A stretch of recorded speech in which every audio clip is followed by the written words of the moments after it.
আসসালামু আলাইকুম প্রিয় খামারি ভাইরা, আজকের এই প্রতিবেদনে আপনারা দেখবেন যে আমরা ডিম পোনা থেকে নার্সিং করে যেভাবে পোনা উৎপাদন করে থাকি এবং সেই পোনাগুলো আমরা চাষি ভাইয়ের হাতে তুলে দেই। এখন যে আপনারা আজকের পর্ব দেখতে পাচ্ছেন এগুলো হচ্ছে সুবর্ণ রুই এবং কি লাল রুই মাছের পোনা।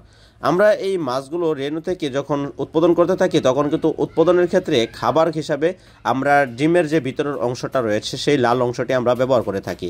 এই মাছগুলোকে খাওয়ানোর ক্ষেত্রে ডিম পোনাকে খাওয়ানোর ক্ষেত্রে অবশ্যই খুব পরিষ্কার এবং কি পরিচ্ছন্নভাবে আমাদের এই ট্রিটমেন্টগুলো করতে হয়, তা না হলে আমাদের এই ডিম পোনাগুলো ফোটানো পসিবল নয়। এবং আপনারা দেখতে পাচ্ছেন যে আমরা কুসুমটাকে যখন খাদ্য হিসাবে প্রয়োগ করব তখন কিন্তু আমরা খুব সুন্দরভাবে এটাকে একটা ছাঁকনির ভিতরে রেখে আমরা সেটাকে গলিয়ে নিচ্ছি এবং এটাই এদের খাদ্য। একটা ডিমের কুসুম আমরা প্রায় 1.5 লক্ষ মাছকে খাবার হিসাবে দিচ্ছি। 1.5 লক্ষ মাছের খাবার হিসেবে থাকছে একটি ডিমের ভিতরের অংশ। এই দেখতে পাচ্ছেন যে লাল রুই মাছের রেণু এবং কি ডিম পোনা যার আপনি চিনে থাকেন, এবং এইগুলোকে আমরা নার্সিং করার ক্ষেত্রে অবশ্যই খুব পরিষ্কারভাবে আমরা তা করে থাকি, তা না হলে মাছের খাবার এবং মাছের ওয়েট ঠিক মতো আসবে না। ছোটো থাকতেই খুব পরিষ্কার পরিচ্ছন্ন এবং পরিশ্রমের মাধ্যমে একটা ধানি পোনা উৎপাদন করতে সক্ষম হয়ে থাকি।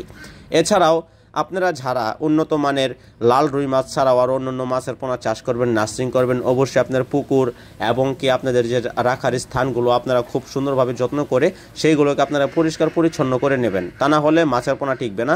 এবং আমাদের ক্ষেত্রেও 2-3 বার পুকুরে মিস হয়ে যাওয়ার সম্ভাবনা থাকে, তারপরেও আমরা সতর্কমূলক অনেক কিছু ওষুধ ট্রিটমেন্ট করে থাকি। সেই ক্ষেত্রে কোনো প্রকার আমরা কোনো জীবাণুমুক্ত পুকুর আমরা সেটাকে ছাড়ি না। এখন অবশেষে যেই আমরা পরিবর্তীভাবে যে পোনাগুলো উৎপাদনের ক্ষেত্রে লক্ষ্য রাখি তখন সেই সুবর্ণ রুই মাছের ধানি পোনা উৎপাদন করতে আমরা সক্ষম হই। এবং একটা চাষি ভাইয়ের হাতে আমরা উন্নত মানের ভালো বুট মাছ থেকে উৎপাদিত যে রেণু থেকে ডিম পোনা পর্যন্ত হয়ে একদম ধানি পোনা হয়, সেই ক্ষেত্রে আমরা তুলে দেওয়ার চেষ্টা করি যেন একটা চাষি ভাইয়েরা ভালো করে উৎপাদন করে চাষ করে যেন বাজারে ভালো একটা মুনাফা অর্জন করতে পারে। এবং আমাদের কাছ থেকে ভালো উন্নত মানের পোনা আপনারা নিতে পারবেন এবং আমাদের প্রজেক্টে এসে মাছের পুকুরের খামার থেকে এসে মাছের পোনা আপনারা সাথে করে নিয়ে যেতে পারবেন।